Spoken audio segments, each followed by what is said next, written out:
पाकिस्तान का रीढ़ की हड्डी मानो तोड़ने का काम पहले से ही किया जा चुका है, लेकिन अब यहां पर जिस हमले की बात करी जा रही है, जिस बदले की बात की जा रही है, उसका सबको इंतजार है। राजन सर, कैसे लिया जा सकता है अब आगे ये बदला? देखिए, इकोनॉमिक और डिप्लोमेटिक स्ट्राइक जो कल करी है वो तो बढ़ेगी बढ़ेगी। जहां तक मिलिट्री काइनेटिक स्ट्राइक का मतलब है कि एस्केलेशन स्टार्ट हो गया है। इस वक्त सुंदरबनी में तोपखाना और सब चल रहा है उस इलाके में, और ये एलसी में होने वाला है। पर जो मेन स्ट्राइक होगा वो इस बार मेरी नजर में मिलिटेंट कैंप्स तक सीमित नहीं होगा। जो उनके आकाओं की बात करी, इन टेररिस्ट के आका पाकिस्तानी फौज है और वही हमारा मेन टारगेट्स होंगे। इनके हेडक्वार्टर्स जहां से ये प्लानिंग होती हैं, core headquarters, liaison cells, ISI के हेडक्वार्टर्स, मिलिट्री टारगेट्स, तो इस बार टारगेट्स मिलिट्री इन नेचर होंगे। Pakistan army has to be hurt. जब उनको घर में दर्द होगा, अपने फौजी मरेंगे। वैसे तो बलूचिस्तान और उसमें ये लोग मर ही रहे हैं, रोज मर रहे हैं, बलूची मार रहे हैं। पर जब इनके सीनियर कमांडर्स कैजुअलिटीज होंगे हेडक्वार्टर्स में जो प्लानिंग करते हैं, then would be the actual strike. And I am sure कि इस बारे में सोच विचार चल रहा है। एग्जैक्ट टारगेट्स या कैसे होंगे, डिलीवरी सिस्टम्स कैसे होंगे, और वो अलग बात है, वो ना डिस्कस हो सकती है, ना कोई बताएगा दिस थिंग। पर टारगेट इस बार मिलिटेंट कैंप से ऊपर होंगे, मिलिटेंट कैंप से बिल्कुल ऊपर होंगे target, this I can say. ठीक है, टारगेट बिल्कुल ऊपर होंगे। ऐसे में सोडी सर, यहाँ पर जिस तरीके से मुनीर ने कुछ दिनों पहले एक स्पीच दी थी, वो स्पीच वाकई में बेहद कुछ कह रही थी, जिसको शायद उस वक्त पर इतना सीरियस ना लेकर सिर्फ एक गेदड़ भभकी समझा गया। उसके बाद इस तरीके से अटैक यहाँ पर किया गया है। अब वही मुनीर जो है वो थरथरा कर कांप रहा है। जिस तरीके से भारत में तैयारियां बदले की देखी जा रही है, आवाज जिस तरीके से उठ रही है कि कर तो दिया है, अब इसका भुगतान कैसे किया जाएगा। यहाँ पर तमाम कोशिशें मुनीर की तरफ से की जा रही हैं। सीमा पर अपनी संख्या जवानों की बढ़ा रहा है लगातार, और ड्रिल जो है वो इनके फाइटर जेट की शुरू हो चुकी है, लेकिन इनका कोई असर अब होगा नहीं जिस तरीके से जवाब इनसे मांगा जाएगा। मुनीर जो गीदड़ भभकी मंच से दे रहे थे, अब खुद दबकते घूम रहे हैं। जय हिंद पिंकी जी, ये मेरा सौभाग्य कि मैं आपके न्यूज चैनल और विख्यात को पैनलिस्ट के साथ हूं। 14 फरवरी 2019 को जब पाकिस्तान समर्थन आतंकवादियों ने जम्मू कश्मीर में पुलवामा में आतंकवादी हमला किया था, तो पाकिस्तान को कभी उम्मीद नहीं थी कि भारत एक सर्जिकल स्ट्राइक करेगा। 12 दिन बाद 26 फरवरी को भारत ने सर्जिकल स्ट्राइक की बालाकोट में। अब जब 22 अप्रैल को आतंकवादियों ने पहलगाम में यह आतंकवादी हमला किया है, पाकिस्तान ने सबको सीख ली है 2019 के इंसिडेंट से, और उसने पहले ही प्रीएम्प्टिव तौर पे उसने अपनी सेनाओं को फुल अलर्ट पे कर दिया है। पिंकी जी, मेरे को नहीं लगता कि भारत पाकिस्तान के कोई मिलिट्री टारगेट पे स्ट्राइक करेगा, क्योंकि इसके दो मुख्य कारण हैं। पहला मुख्य कारण है कि भारतीय सेना में 1 लाख से ज्यादा सैनिकों की कमी है। दूसरा, हमारे जो लड़ाकू विमान है वो ऑथराइज 42 स्क्वाड्रन है, हमारे पास 29.5 स्क्वाड्रन है, जिसकी चिंता हमारे सेना अध्यक्ष कई बार जता चुके हैं। इस वक्त हमारी जो सैनिक तैयारी है वो ऑप्टिमम लेवल से बहुत कम है। दूसरा कारण यह है पिंकी जी कि अगर हमने पाकिस्तान के कोई भी मिलिट्री टारगेट पे स्ट्राइक किया, यह फुल एस्केलेशन वॉर होगा, और जब फुल एस्केलेशन वॉर होगा तब चीन पूरी तरह से पाकिस्तान के समर्थन में आएगा। जो हम बात करते रहे हैं कई बार आपके चैनल पे टू फ्रंट वॉर की 2035 में जो होनी है, वो 10 साल पहले 2025 में हो जाएगी, जिसके लिए भारत प्रिपेयर्ड नहीं है। बल्कि 7 अगस्त 2023 को जनरल MM नरावने, जो कि भारतीय सेना के 28वें सेना अध्यक्ष हैं, उन्होंने द प्रिंट में लेख लिखा था। उन्होंने साफ शब्दों में लिखा है, टू फ्रंट वॉर भारत के लिए दिक्कत करेगी। तो मेरी राय में कोई मिलिट्री टारगेट नहीं स्ट्राइक होगा। हाँ, टेररिस्ट के कैंप स्ट्राइक हो सकते हैं, मिलिट्री टारगेट नहीं स्ट्राइक होगा जब तक भारत अपनी सैनिक तैयारी पूरी नहीं करता है। तो यानी कि सोडी सर, आपको लग रहा है कि अब जिस तरीके से अटैक किया जाएगा बदले के लिए, ये यहाँ पर चीन को, आपने चीन का जिक्र इसमें किया है, लेकिन क्या वाकई में राजन सर आपको भी लगता है कि चीन जो है यहाँ पर आगे बढ़कर आएगा, वो भी आतंकवाद के पक्ष में? क्योंकि एक तरफ देखा जाए तो बलूचिस्तान में जो स्थिति है, जहां पर चीन ने इतने रुपया लगाया हुआ है, निवेश किया हुआ है, वहां पर पाकिस्तान अब यूएस को इन्वाइट कर रहा है निवेश करने के लिए, इन्वाइट कर चुका है, यूएस को चाहता है कि वहां पर आकर काम करे, चीन के ऊपर निर्भरता जो है थोड़ी कम हो जाए। अब ऐसे में चीन की गोद में दोबारा जाकर बैठेगा छिपने के लिए, तो क्या चीन वाकई में छिपा लेगा क्या पाकिस्तान को? और देखिए, मेरे को तो कुछ एक्सपीरियंस है चाइना के खिलाफ। मैंने नाथुला वाली ब्रिगेड कमांड करी है, जहां मेरे को हर महीने चाइनीज के साथ बैठना पड़ता था। It is a semi diplomatic thing. तो कुछ साइकोलॉजी मैं उनकी समझता हूँ। चाइना का आप एक चीज समझ लीजिए, चाइनीज बेसिकली दुनिया के बानिया हैं, जिसको अगर हम देसी भाषा में बोले, they understand only one thing, they understand economics and यहाँ बोले दुनिया के गुजराती हैं, मतलब उनको बिजनेस और इकोनॉमिक्स बहुत अच्छा समझ में आता है। जहां जब भी वो जंग की है उन्होंने आज तक, चाहे वियतनाम और रशिया, भारत के साथ भी जब भी करी है, वो अपने इकोनॉमिक फायदे के लिए करी है। वो बिना बात के एक मतलब गोली तक चलाने को राजी नहीं है। हर चीज में उनका इकोनॉमिक एजेंडा जरूर होता है। जहां भी उनकी मिलिट्री शो ऑफ फोर्स भी होगी, वहां पे एक इकोनॉमिक एजेंडा होता है। पाकिस्तान में उन्होंने बहुत ज्यादा इन्वेस्ट किया है।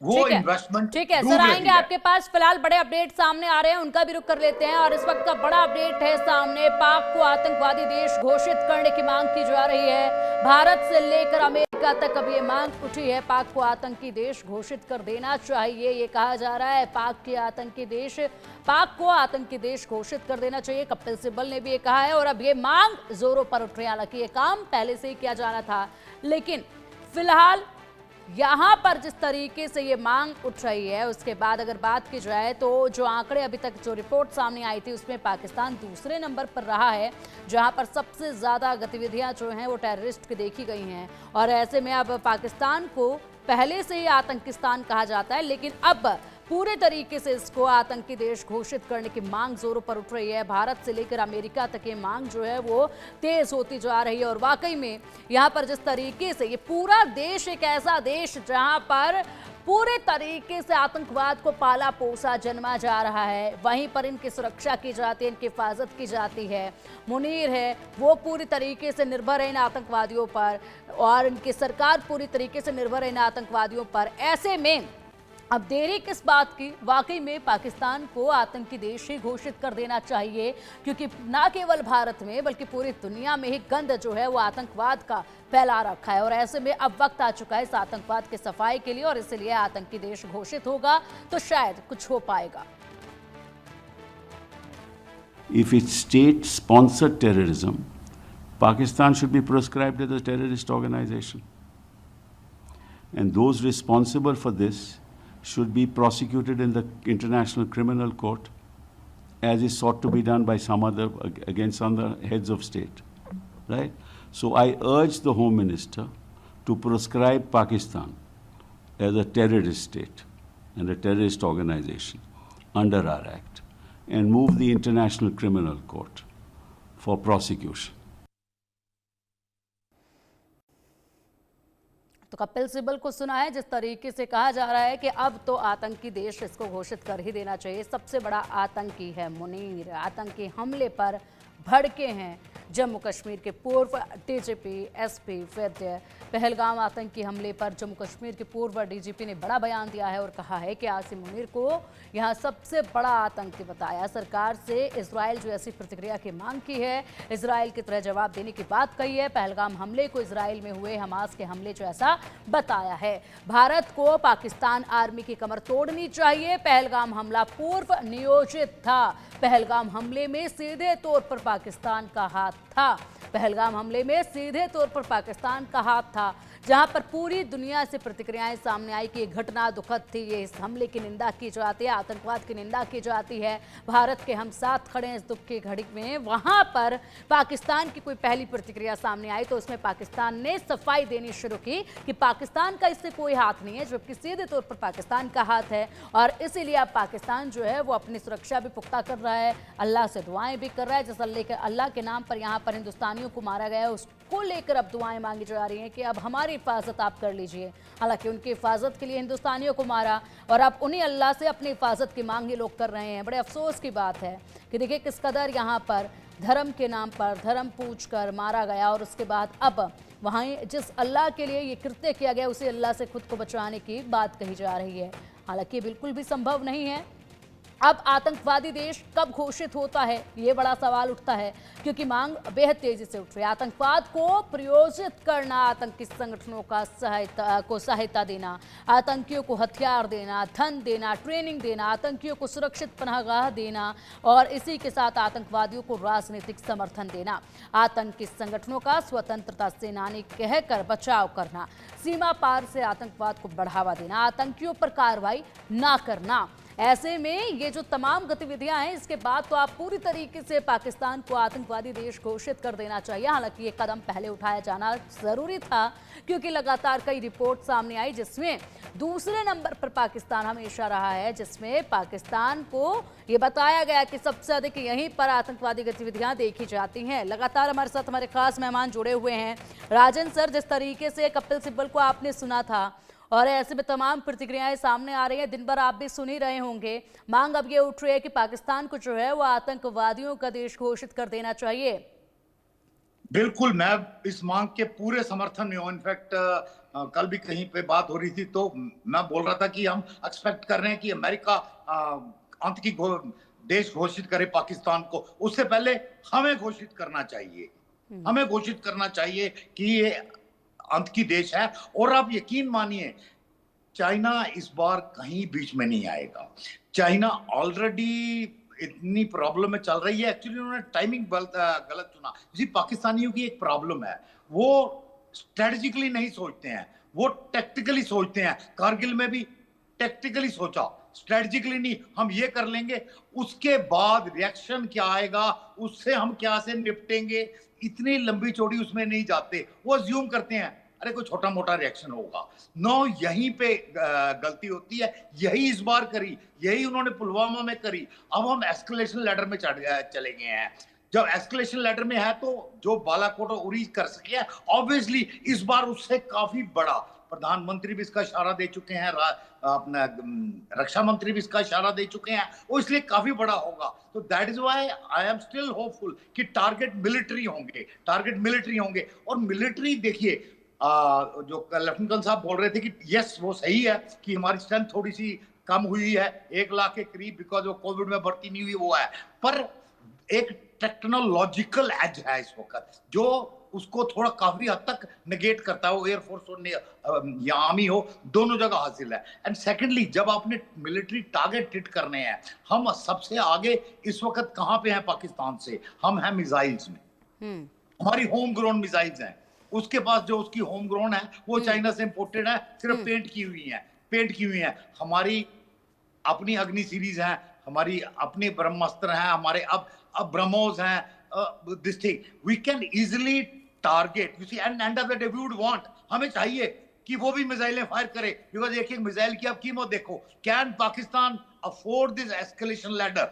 We can afford, the nation can afford. हम उससे 20-25 गुना इकोनॉमिकली बड़े हैं। सो इनको हमको सक इन करना पड़ेगा इनटू दिस एस्केलेशन लैडर, जिसमें उनके मिलिट्री टारगेट भी बर्बाद होंगे, इकोनॉमिकली भी बर्बाद होंगे। So there are multiple options, जिसको मैं बोल रहा हूं कि भी इसको बर्बाद नहीं कह सकते नहीं है। राजन सर, इसको बर्बाद नहीं कह सकते क्योंकि पाकिस्तान तो पहले से एक बर्बाद देश है। पाकिस्तान को तो बर्बाद टीटीपी कर चुका है, पाकिस्तान को तो बर्बाद बीएलए कर चुका है। अब यहाँ पर जो कदम उठेंगे वो पूरी तरीके से खात्मे की तरफ उठेंगे। बर्बाद वो पहले से है, नामो निशान अब मिटाना होगा, क्योंकि ये एक ऐसा कैंसर पनप रहा है इसमें, जिसको जितनी दफा ट्यूमर जिस तरीके से हटाया जाता है फिर पनपता है, हटाया जाता है फिर पनपता है, बिल्कुल ठीक उसी तरीके से पाकिस्तान में हो रहा है। और अब इसका सफाया जो है वो कुछ ऐसा करना पड़ेगा ताकि दोबारा ये पनपे ना, इसी तरफ इलाज जो है इसका करना पड़ेगा। सोडी सर, क्या लगता है आपको, जिस तरीके से मांग उठ रही है, केवल यहाँ पर आतंकिस्तान इसको घोषित करना तो बेहद सही मांग है, वो तो करना ही चाहिए, लेकिन इस बार हिसाब कुछ ऐसा करना चाहिए कि ये जो कैंसर है ये जड़ से ही मिटा देना चाहिए। पिंकी जी, ये मांग तो सही है कि पाकिस्तान को आतंकवादी संगठन घोषित किया जाए। ऐसा इजराइल के साथ हुआ, इजराइल पे क्या फर्क पड़ा? इजराइल पे कोई फर्क नहीं पड़ा, क्योंकि अमेरिका ने पूरी तरह से इजराइल को सपोर्ट किया हुआ है। पाकिस्तान को अगर हम आतंकवादी संगठन या देश घोषित भी कर दें, हम इंटरनेशनल क्रिमिनल कोर्ट चले भी जाएं, पाकिस्तान को तीनों महाशक्तियां बचाएंगी, रूस, चीन, अमेरिका। पिंकी जी, आज पाकिस्तान ही दुनिया में इकलौता देश है जिसके पास तीनों महाशक्तियों का समर्थन है, रूस, चीन, अमेरिका। ऐसा कोई दूसरा देश नहीं है। मैं आपके दर्शकों से अनुरोध करूंगा, जब उन्हें समय